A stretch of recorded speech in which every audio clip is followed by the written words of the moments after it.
Exatamente 55 minutos, tá? Até que horas? É mais fácil.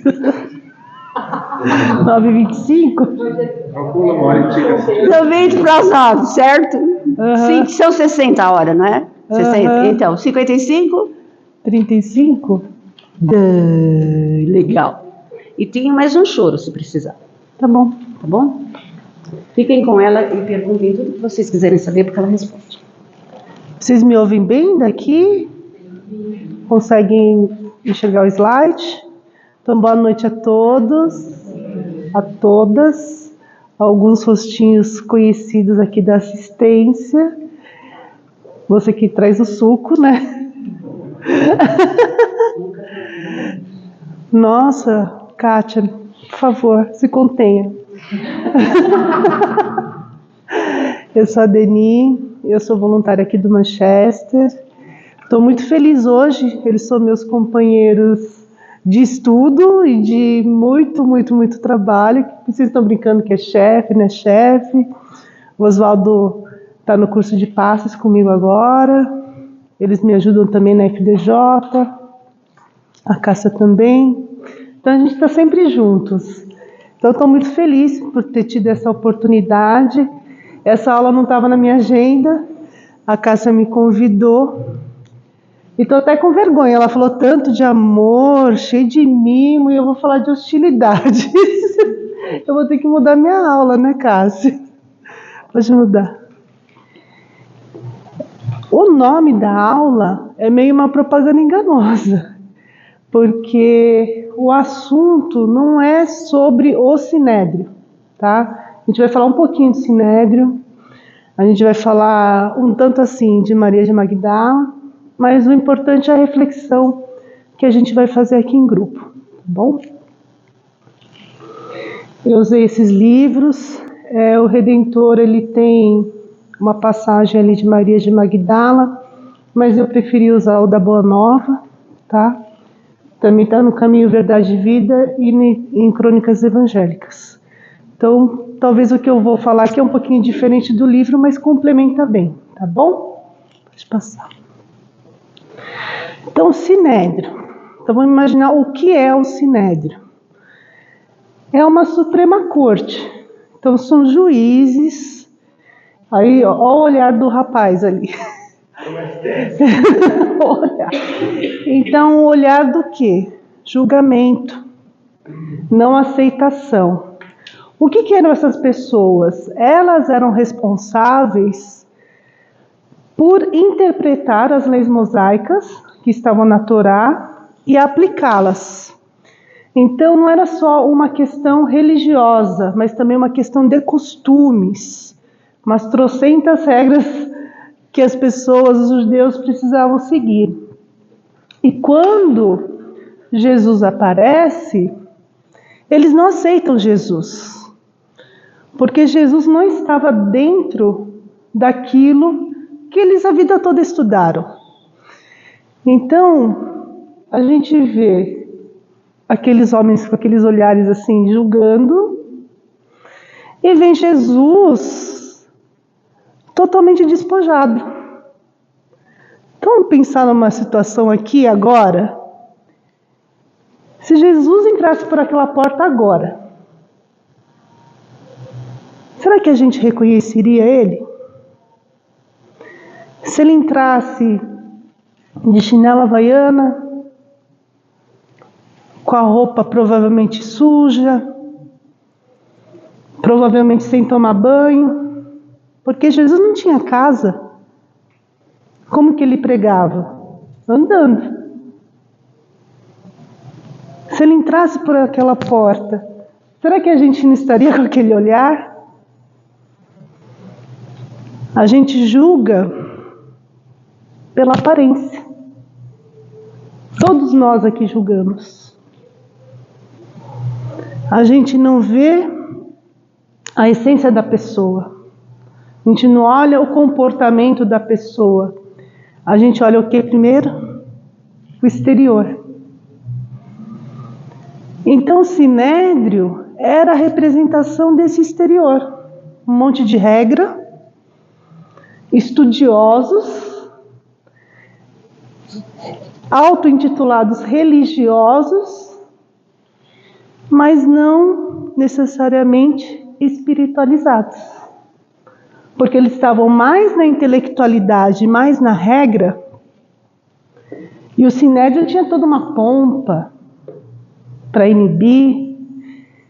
Então, eram 72 pessoas que ficavam sentadas num semicírculo e a pessoa entrava aqui no meio para ser julgada. Era assim que era feito.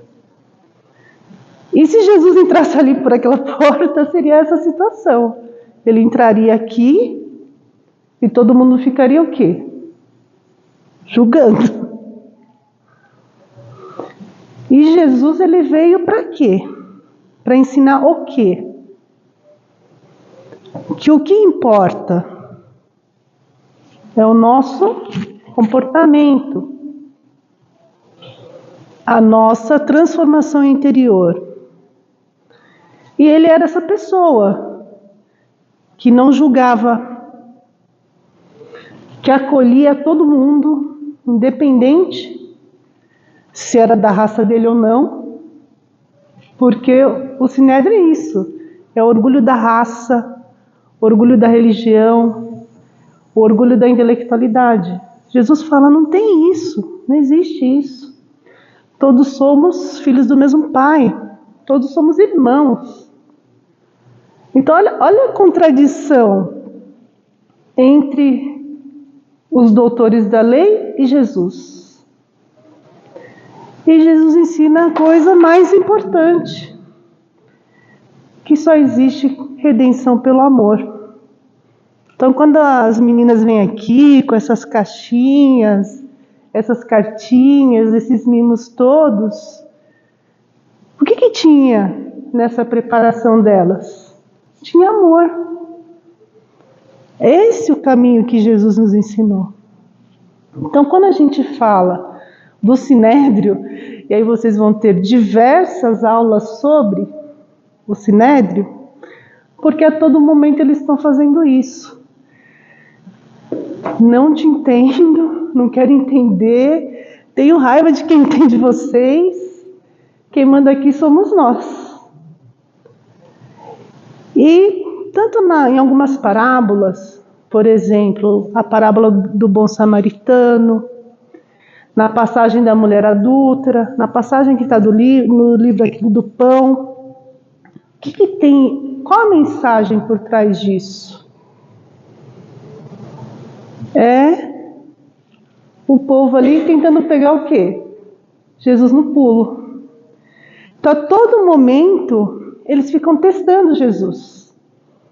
Para, na hora que Jesus escorregasse, para que eles pudessem o quê? Condená-lo. Então, isso que a gente está falando de hostilidades é por parte desses doutores da lei em relação a Jesus. Só que em relação a Jesus, a eles, não existia uma hostilidade. Ele veio aqui, inclusive, para eles. Ele veio para todos. E Deus é tão bom e misericordioso, que mandou seu Filho para nos ensinar como a gente deve viver. E é isso. Valorizando o que é interior e não exterior. Pergunta: alguém receberia bem se Jesus aparecesse aqui? Nessa figura que eu estou falando?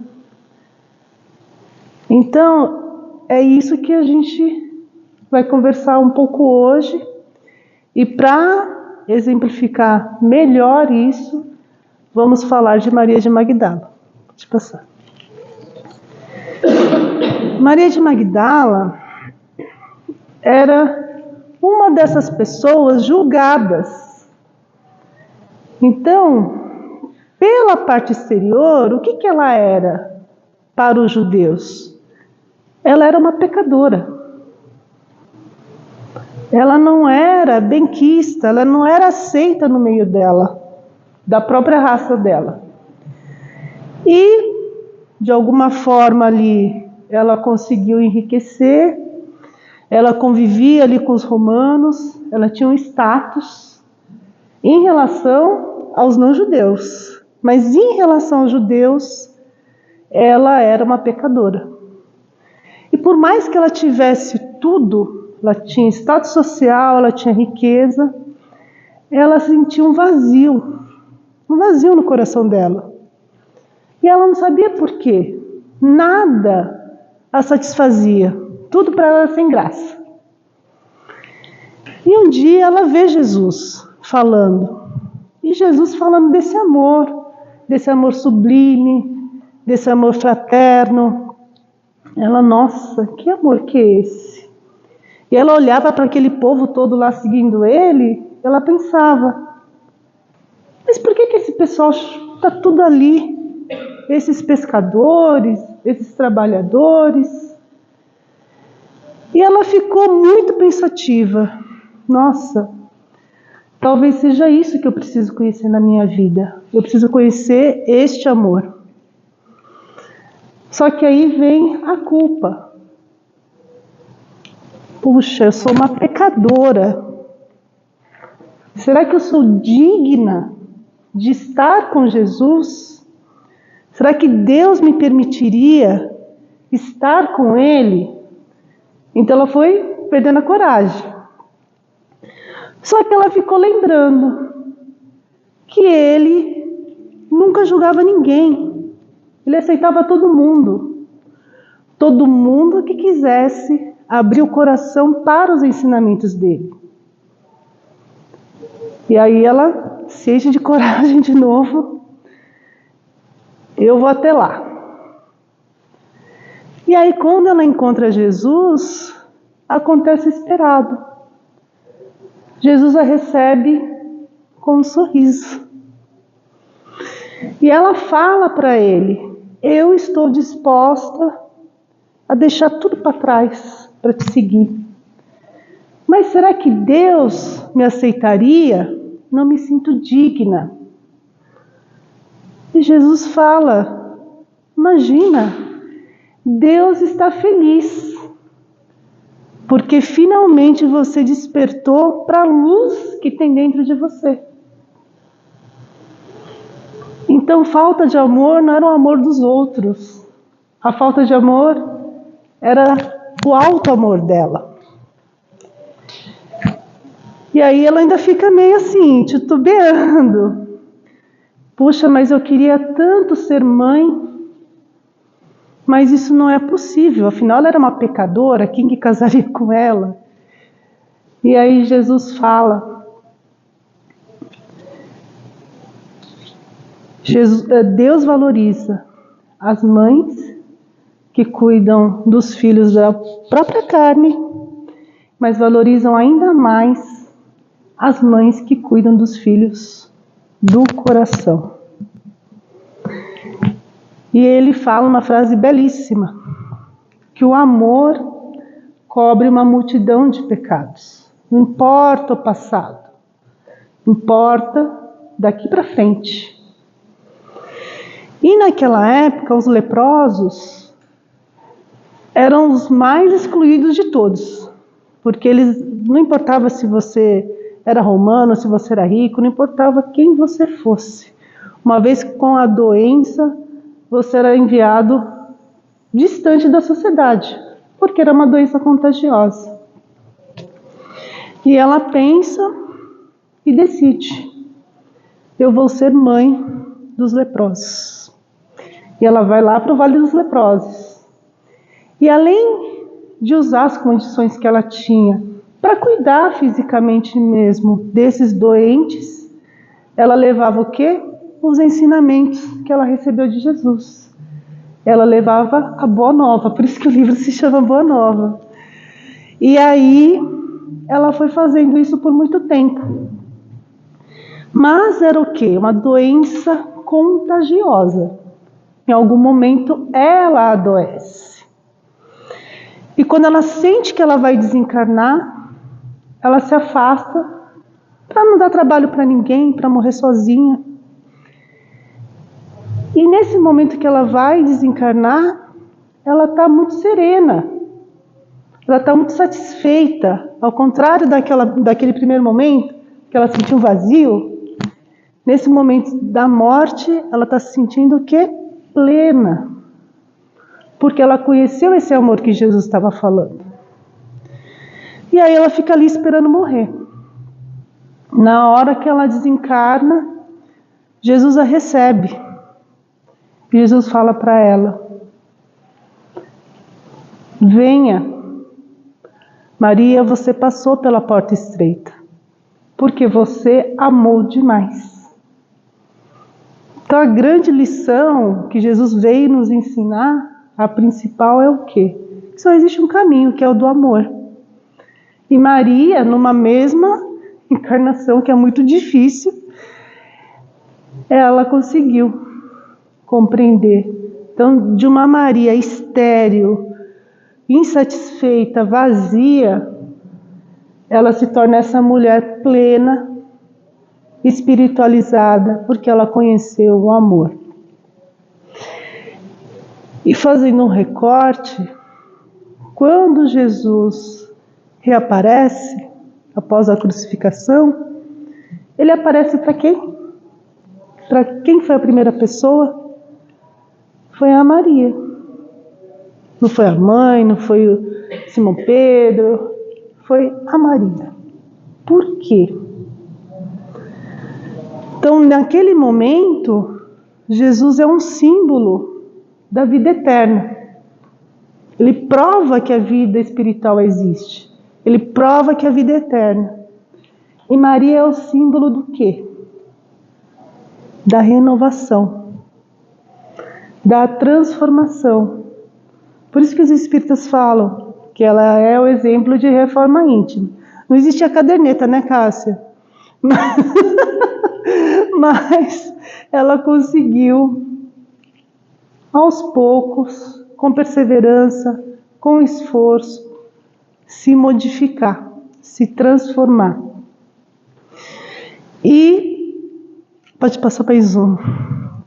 O que eu queria trazer para a gente conversar um pouco, que eu preciso ouvir vocês também, né, gente?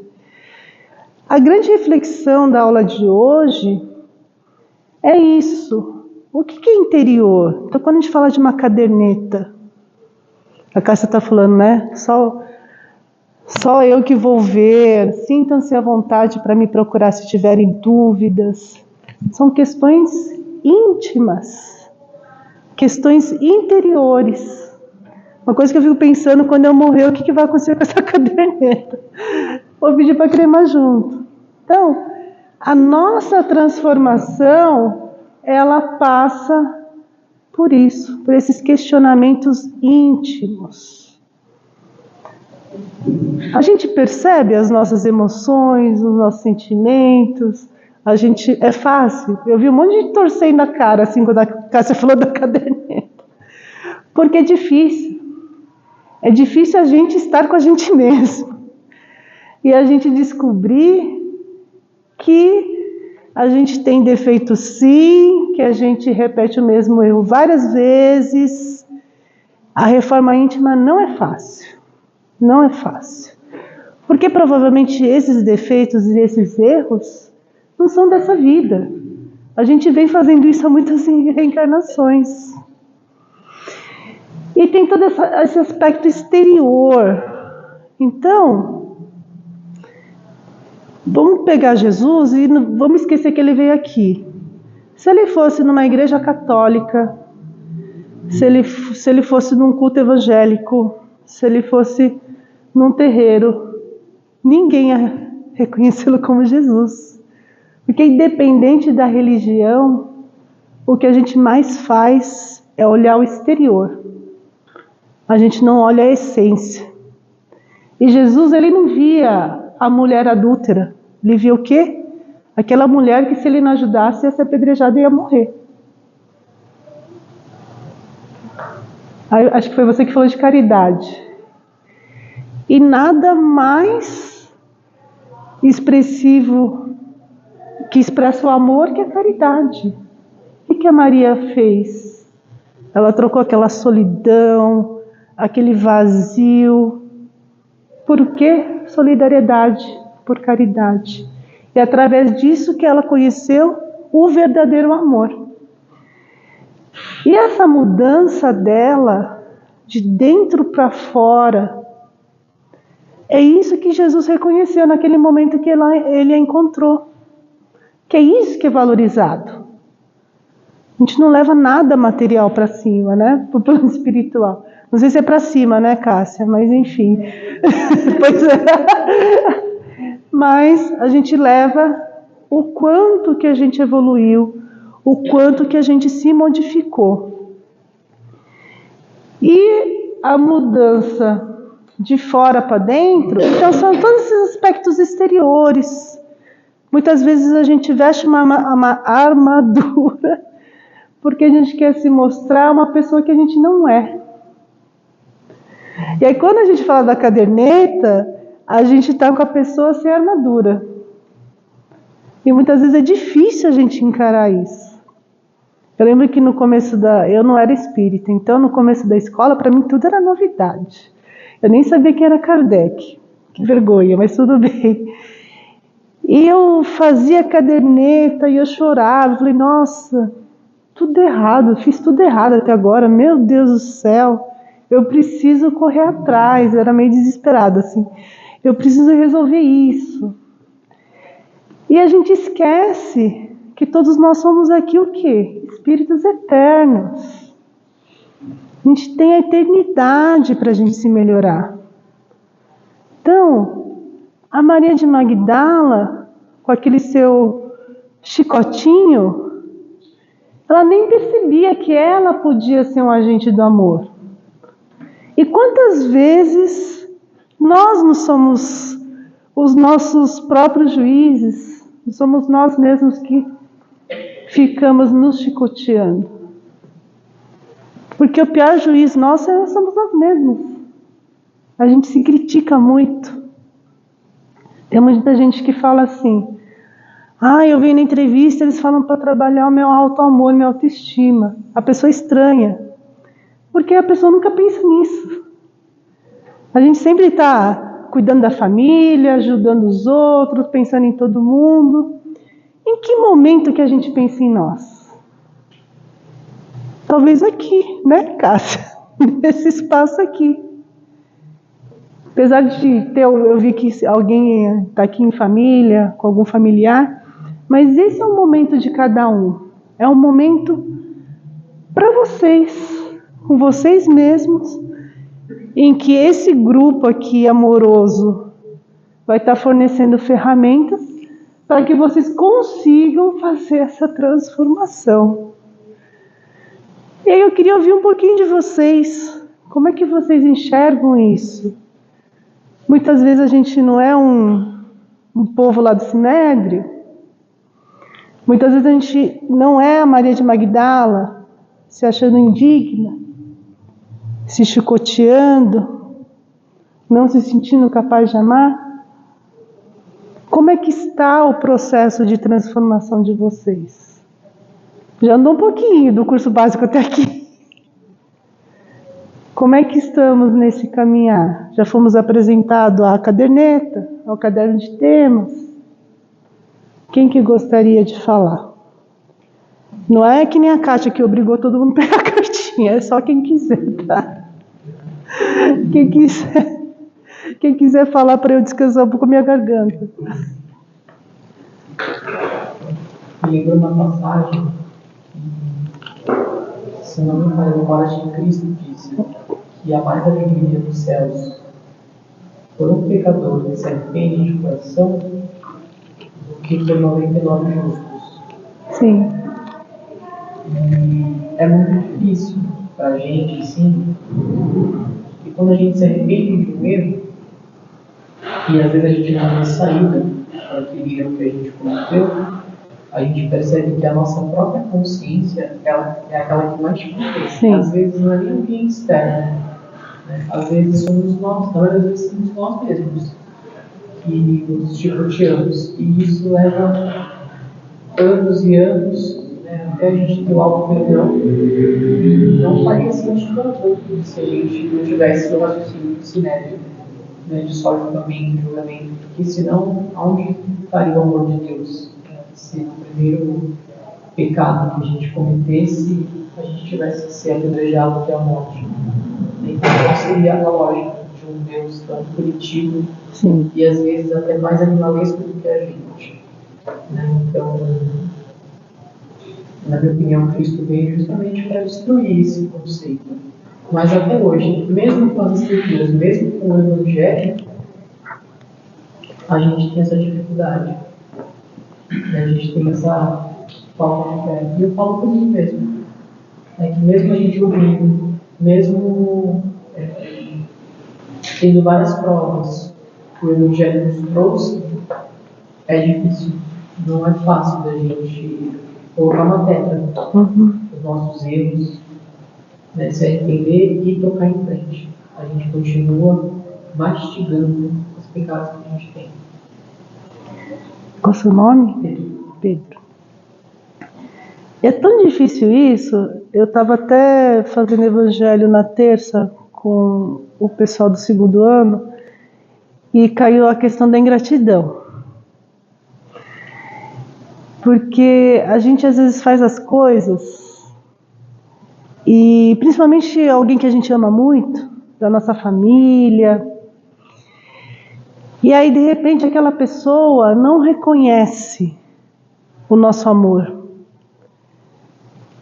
E aí aqui, você que era aquela pessoa, né, tão bem intencionada, tão amorosa, na hora que você não tem o reconhecimento, você vira bicho. Então é isso que é a reforma íntima, todo momento vai ter, é do auto perdão, é conseguir se conter, não ficar remoendo, né, remoendo. E a gente se contamina fácil, a Cássia está falando de sintonia vibratória. Quando a gente está aqui numa quarta-feira à noite, todos vocês aqui, vocês estão com a mesma sintonia. Assim como a Maria, vocês abriram o coração de vocês para os ensinamentos de Jesus. Agora, conseguir cumprir os ensinamentos de Jesus vai ter sempre essa dificuldade. E o amor começa onde primeiro, gente? Nossa. Eu vejo que muitas das vezes a gente auto se critica por conta da sociedade onde vivemos. A gente já teve, cada um aqui teve um perfil de criação, veio de uma família, cada um com seus problemas, né? E por mais que a gente, essa questão de, eu fiz uma coisa e a pessoa não reconheceu, na verdade a gente está querendo uma autoafirmação, eu sou boa, né? Eu quero mais, tá vendo? Eu fiz isso. Mas quando a pessoa não te dá a devida valorização, você se sente assim. Mas eu vejo, hoje eu já aprendi a não mais ter expectativa. Faço porque eu tenho vontade. Às vezes a minha filha pensa, mas você faz demais. Faço porque eu tenho que fazer, porque me deu vontade de fazer. Agora, se vai ter troca ou não, aí é outro caminho. Hoje mesmo a gente vive uma relação dentro da minha família que meu irmão simplesmente se afastou. Deixa lá e no tempo dele. Eu tenho um sobrinho, você está fazendo isso aqui, ele fala, mas a gente tem que falar, mas a gente tem que chamar, não sei o quê. É o tempo dele. Sim. Uma hora ele vai cair em si, ele vai vir. Não adianta a gente ficar babando o ovo, vamos dizer assim. Né? Todo mundo está consciente que não fez nada.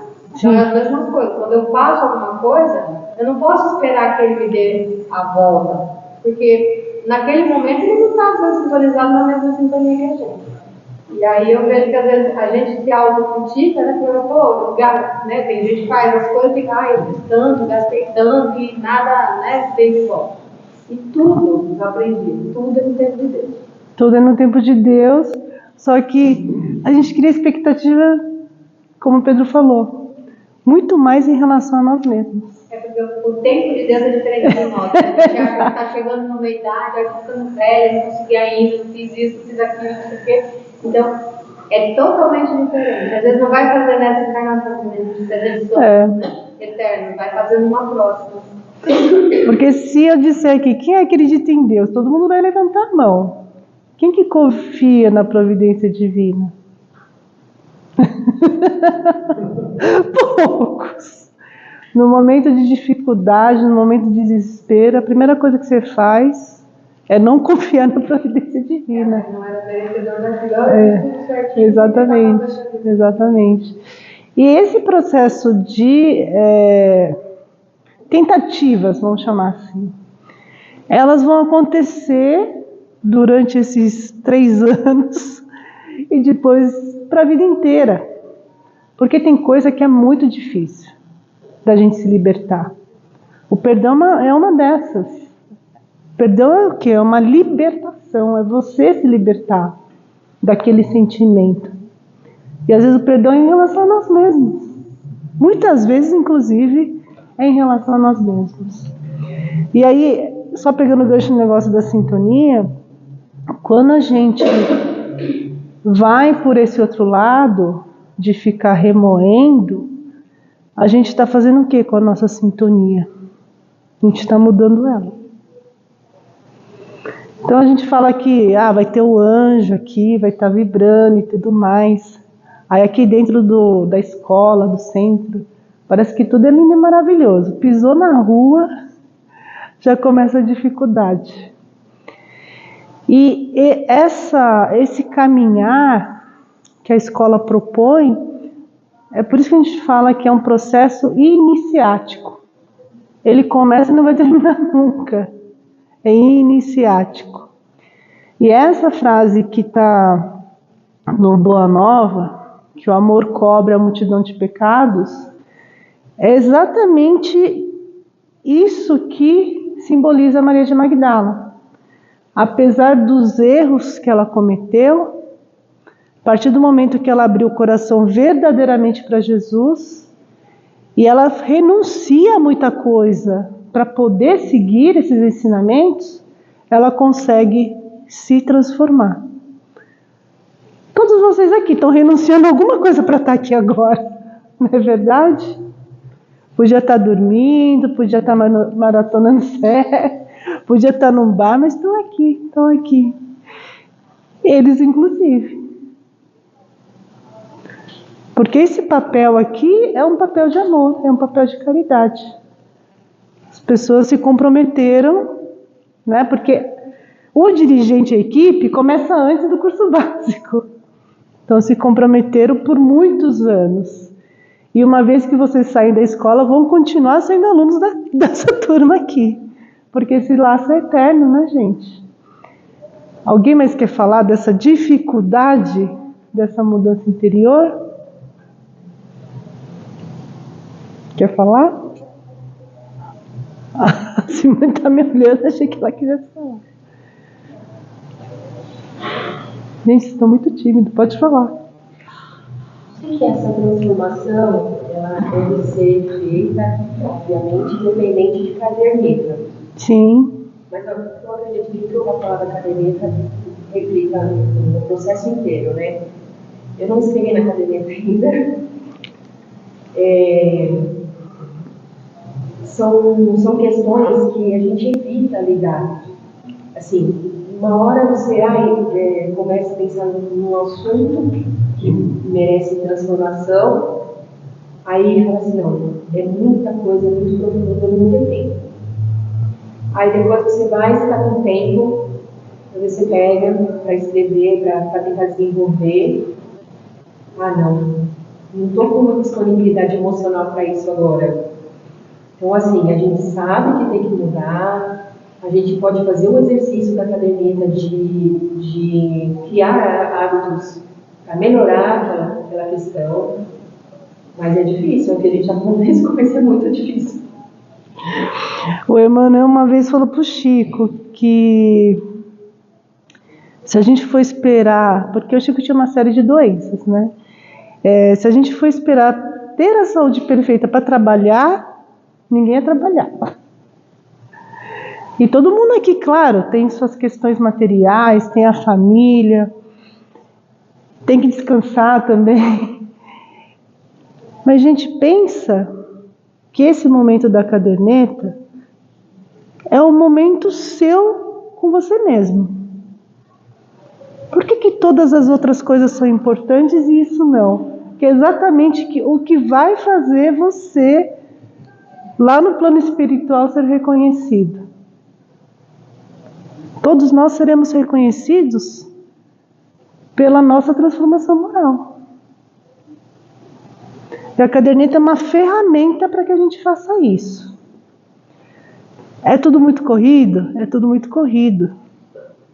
Aconteceu um negócio, não vai dar tempo de anotar, grava um áudio no WhatsApp para você mesmo. E aí quando você tiver tempo, você senta e passa limpo. Tudo tem jeito, tudo tem jeito. Só que a gente fica, das 24 horas, você dedica, sei lá, 6 horas para dormir, que são as suas horas, e o restante você dedica para os outros. Só para os outros. E você não se valoriza. Você não reserva um tempinho para a coisa que talvez seja a mais importante da sua existência, nessa encarnação, que é a sua transformação. E todos nós aqui estamos numa sociedade, tudo é coletivo. A gente vive com as pessoas, trabalha com as pessoas. Só que essa transformação, eu estou do lado errado. Essa transformação aqui é individual, gente. Ninguém vai falar para você o que você vai ter que colocar na caderneta. É algo que só você sentiu. É um compromisso com você mesmo do que você precisa melhorar. Então, nem que seja, grava, digita ali no WhatsApp, manda para você, depois você passa limpo para não esquecer. Tenta encontrar uma forma. E eu não sei se a Cássia falou, mas a caderneta é onde a gente guarda os nossos exames espirituais, as nossas orientações. É um material para a vida toda. Nos momentos difíceis, o que eu faço? Eu pego minha caderneta e olho lá os meus exames, o que estava falando. É o nosso anjo da guarda azul. A gente fica assim, puxa, é difícil.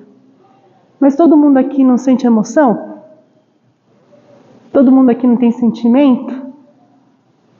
E a caderneta não é só para colocar coisa ruim, gente. É coisas boas também. Porque a gente precisa valorizar as nossas vitórias. Então não valoriza só o que é ruim, valoriza também o que é bom. Não tem aqui todo dia, toda vez as boas notícias? Vocês também precisam dar boas notícias para a caderneta. Então, esse transformar não precisa ficar ansioso. Não precisa encher 5 cadernetas. Mas o ideal é que tenha frequência. É que nem evangelho no lar, tem que ter frequência. Tem que ter rotina, tem que virar um hábito. Senão realmente não está sendo internalizado. E lembre-se, pelo que a gente vai ser reconhecido? Pelo que a Maria de Magdala foi reconhecida? Pela transformação. É isso. Quem mais gostaria de falar? Vou falar.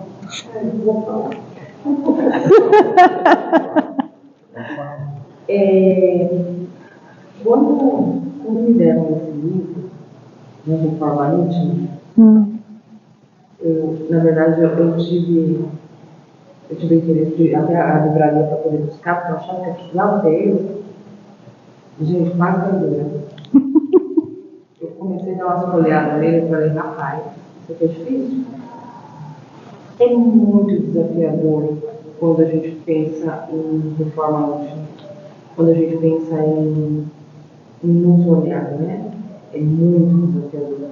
Porque é muito mais fácil eu falar que o cabelo daquela ali está feio, falar que ela engordou, que ela emagreceu, do que você olhar para você e falar assim, por que você está fazendo isso? Por quê? Quando eu iniciei a escola, Eu percebi que eu fazia muito disso.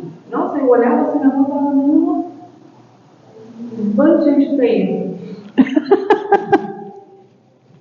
Hoje, eu olho para as pessoas, ainda não melhorei não, viu? Tipo assim, digamos que eu dei uns passinhos aí. Mas eu olho hoje, eu tento olhar para as pessoas com um olhar de amor. Por que será que essa juventude usa essa desculpa? Bom, é uma nova juventude, né? Então, é para se sentir bem, porque é umas coisas bem estranhas. Eu trabalho no centro da cidade, então você vê cada coisa assim que tira você do seu foco, que no caso não faz ela ter forma íntima, porque você vê umas coisas assim muito diferentes. Hoje eu tenho que ver com um pouco mais de amor. Ainda não estou no terço do que eu deveria estar. Mas eu sinto que eu já vejo o que eu estou fazendo de errado. Eu já consigo olhar aonde eu estou errando. Eu estou errando ali, no quê? Eu estou errando primeiro porque eu não tenho que avaliar as pessoas, eu tenho que me avaliar. Eu não estou aqui para poder melhorar as pessoas, até porque o que eu falar, o que eu acho, o que eu penso, na verdade não vai mudar muita coisa na pessoa se ela não fizer essa mudança. Mas isso tem grande serventia para mim. Então hoje eu vejo que antes de eu pensar em fazer alguma coisa para o próximo, eu tenho que fazer para mim. Porque se eu estiver bem, e se eu estiver com o meu psicológico bacana de olhar para mim com amor, com carinho, eu vou conseguir fazer isso com outras pessoas também, inclusive com os meus filhos, com o meu marido, com os meus familiares. Eu vou conseguir olhar para eles também com esse amor. Mas hoje eu me coloco muito mais em uma condição de eu do que eu me colocava antes, no começo do curso. Mas foi graças a esse livro. Não estou falando desse livro, ele é incrível. Não é incrível não, porque digamos que eu peguei uma página inteira, o resto ainda estou trabalhando. Mas é muito desafiador. Mas olha só, você já teve uma vitória, porque você já modificou seu comportamento. Estou modificando. Coloca aí que ainda estou. É em processo. É um processo iniciático. E é um processo que eu vejo longo, bem longo. Sim. Porque eu acho que eu vou ficar, se Deus permitir, velha, né? E ainda vou estar no processo. E não sei se vou chegar lá. Vai chegar sim. Não, mas é que não dá pra, né? A gente vai no processo. Alguma coisa pode ser melhorada? Pode, mas vai ter coisas que de repente eu vou ter um pouco mais de desafio aí. Mas estou tentando. E justamente o fato de vocês tentarem já é uma vitória, gente. Eles tiveram aula de curas, a última foi? Jesus curava quem? Quem queria ser curado. Tem muita gente que não quer ser curado. Se vocês estão aqui hoje, é porque vocês se abriram para isso, para ter esse conhecimento. E a partir do conhecimento vem isso, vem o questionamento. Puxa, isso que eu estou fazendo é errado, ficar julgando as pessoas pela aparência. Está lá no Sinédrio, aquele olhar assim, aquele olhar raio-x, assim, já, né? Avaliou a pessoa 360 graus. Aí agora você já não está mais assim, já melhorou, é uma vitória. E a gente precisa valorizar essas pequenas vitórias, porque essas pequenas vitórias é que levam a gente a se transformar. Ou vocês acham que a Maria de Magdala dormiu um dia assim, no outro dia ela virou a maior servidora? Não, né? Tudo é um processo. Leva tempo, tem que ter esforço, mas é um compromisso com quem? Com nós mesmos. Por que eu faço tanto pelos outros e não faço nada por mim? E é por isso que a gente fala que a escola é vivencial. Não adianta você faltar aqui e repor a aula na outra turma. Porque esse momento que a gente está vivendo aqui é um momento que a gente viveu. Não vai ter outro momento igual a esse. E a escola é isso. A escola é conhecimento, que é o estudo, é o trabalho, que é a caridade, mas é principalmente o quê? A reforma íntima. Quando a gente fala, vou fazer curso, muita gente pensa que só vai estudar. Ninguém contou que tinha esse negocinho de reforma íntima. Vocês foram enganados. Vocês foram enganados. Um caderno, 2 cadernos. Eu sou entrevistadora, aí eu sempre explico, olha, veio aqui indicando para você fazer escola. Mas você sabe que a escola não é só estudo? É autoconhecimento também. Meu sobrinho, quando eu falei que ia ter, a minha irmã também quer fazer com mais um outro, né? Meu sobrinho mais velho, ele veio, se inscreveu e não falou nada pra mãe. Então, assim, deixa ele fazer, era bom até se vocês fizessem sozinhos, porque às vezes a pessoa, né, às vezes quer falar coisa que às vezes a pessoa que é da sua família vai falar, puxa, por que nunca falou isso pra mim, né? Então aí eu falo pra ele, aí quando ele falou pra mim, é de sexta-feira, eu falei assim, é de sexta-feira e você tem que ir toda sexta-feira. 19 anos, toda sexta-feira, esse vai ser de novo, porque jovem, né? Aí ele falou, não, mas agora eu falei, tá indo? Vamos lá. Na minha turma teve essa coisa de anjo, aí eu tinha uma anja. Aí o marido falou assim, vamos lá assistir uma palestra? Aí era o primeiro dia de aula do curso básico. Ela pensou que era só aquele dia, ela não pensou que era um curso, mas ela terminou a escola. Porque a hora que você pega o jeito, você vai embora. E aí o dia que você não está aqui, você sente falta. Porque você fica pensando, nossa, o que teve hoje? Eu ia ficar desesperada que eu perdi essas cartinhas. Eu queria até roubar uma. Posso pegar uma? Tá bom. Alguém mais quer compartilhar? Pode falar. Vou falar por mim, né? Mas eu acho que a maioria das pessoas são assim. Quando a gente se propõe a mudar alguma coisa que a gente consegue finalmente identificar, né? Mas aí eu vou falar por mim, quando eu consigo finalmente identificar algum defeito, alguma coisa que eu preciso mudar, que já é muito difícil identificar, né? Como a Patrícia disse, a gente sentar lá para escrever, a gente se auto-sabota até a eternidade, mas enfim. Aí finalmente, identifiquei, preciso mudar isso.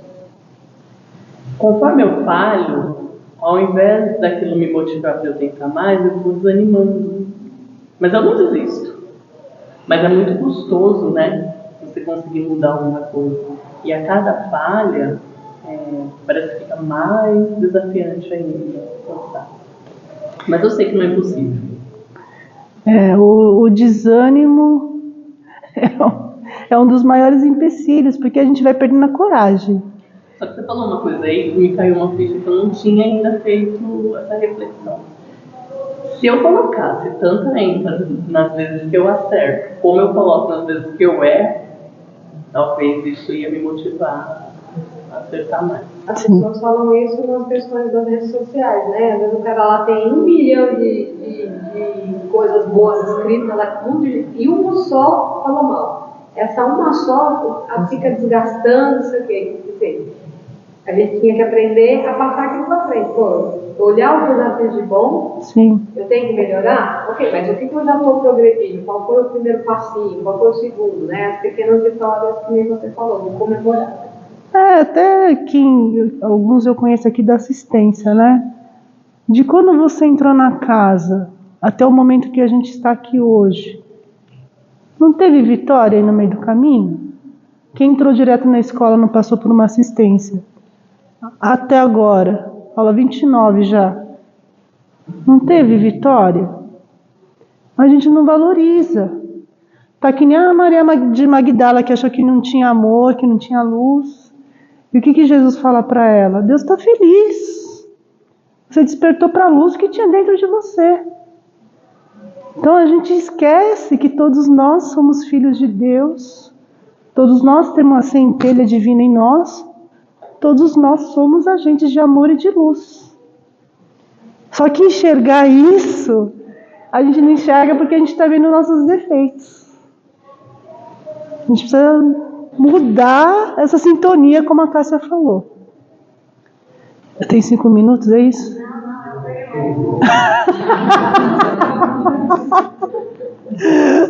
Eu pensei que eu tô chegando, tá falando, falta 5 minutos. Mais alguém quer comentar? Você ia falar alguma coisa do desânimo? Do desânimo. Não sei se vocês vão estudar, mas o livro do Paulo Estevão, o Paulo, coitado, ele ia numa esquina, apanhava, na outra esquina ele levava pedrada, na outra esquina ele era jogado no mar. E aí chega uma hora que ele desanima. E aí quem aparece é a anja dele, Abigail. E ela fala o quê? Para ele sair daquele desânimo: ama, trabalha, espera e perdoa. Não tem nenhum caminho que vai nos tirar da lama que não seja o amor. E o amor de quem? De nós com nós mesmos, gente. Se a gente não faz as coisas por nós, quem que vai fazer? O tanto de coisa que a gente faz pelos outros, os outros faz pela gente? Fazem pela gente? Não. Só a gente que pode fazer isso. E essa coisa da sintonia é tão importante, porque cada um tem um jeito de... É uma montanha-russa, né? Sai bem de casa, aí alguém buzina, alguém dá um bom dia atravessado, aí já cai o padrão vibratório. Cada um de nós, já que está nesse momento de autoconhecimento, tenta perceber o que eleva seu padrão. É o evangelho? É uma música? É um filme? Tem gente que quer sair correndo que nem doida aí 10 quilômetros. É uma caminhada? Então tem que perceber o que eleva o padrão de vocês. Aí é individual. Para ele pode ser uma música, para você talvez seja caminhar para esparecer. Cada um vai ter. Aí não se deixa entrar na sintonia do desânimo.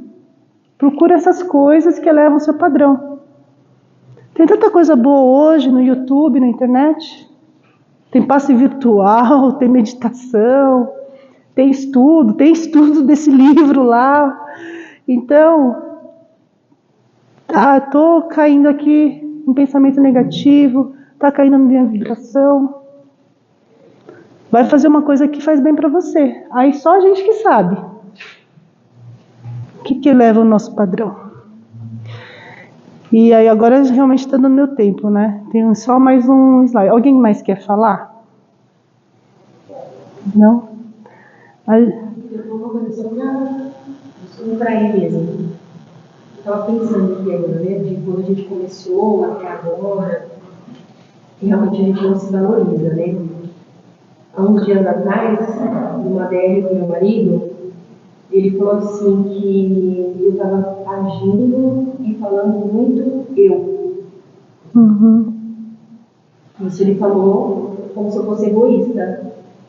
Mas eu acho que é resultado da transformação. Sim. Sim. Eu acho que ela aceitar também essa crítica do marido também é uma vitória.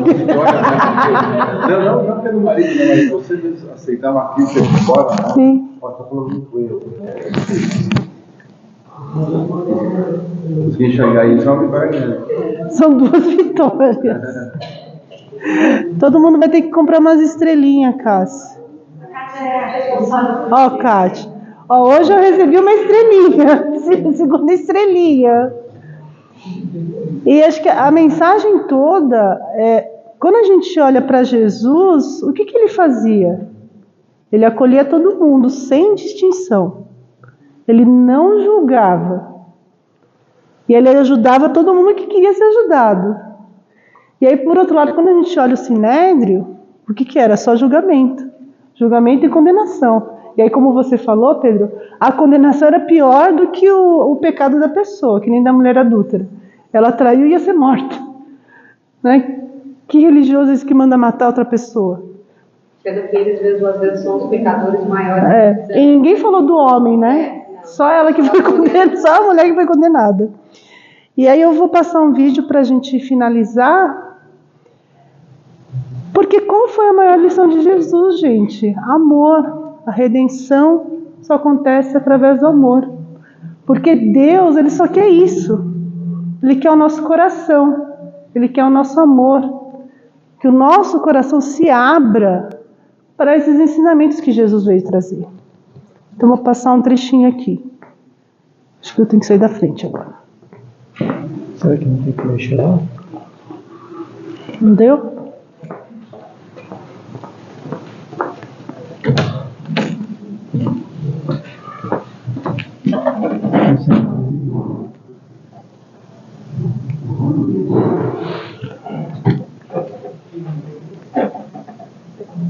Onde que tá o botão?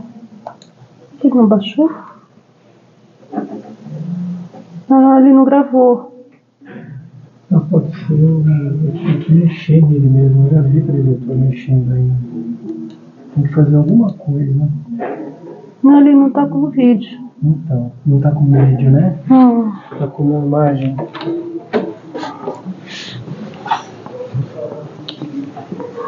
Ó, gente, não é minha culpa. O PowerPoint daqui é antigo e ele não tá lendo o meu vídeo. Eu não vou me chicotear por causa disso. Eu vou mandar o vídeo para Cássia e ela manda no grupo. Aí é um trecho desse seriado The Chosen que mostra esse Jesus mais despojado, vamos dizer assim, em que a Maria recai, ela tem uma recaída, aí o pessoal vai buscá-la e aí Jesus está acolhendo ela. Ele não está dando bronca, aí errou de novo, não, ele está acolhendo. E aí ele fala essa frase, que o Pai só quer o quê? Seu coração. Tá bom? Eu posso acabar a aula? Você está aqui para eu acabar a aula, né? Não, você acaba a sua parte e depois eu entro. Enquanto isso eu vou botar um pouco. Ah, tá bom. Então é isso, gente. Essa mensagem que eu vim trazer hoje, essa reflexão de que a escola, ela é um caminho iniciático. Vocês começaram. Vai levar eternidade para chegar na perfeição. E esse caminho só é possível através da caridade, através do amor. Cadê minha ajudante Kátia? Aqui? É que tem uma professora de artesanato, que é a Cássia. E eu trouxe uma lembrancinha para vocês não esquecerem desta aula.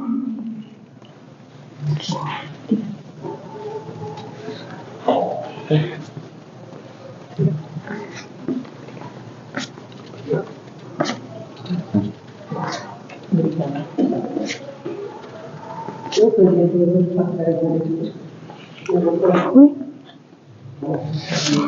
Não vai dar para mim? Vou. Você vai me dar? Vou conseguir uma cartinha. Obrigado.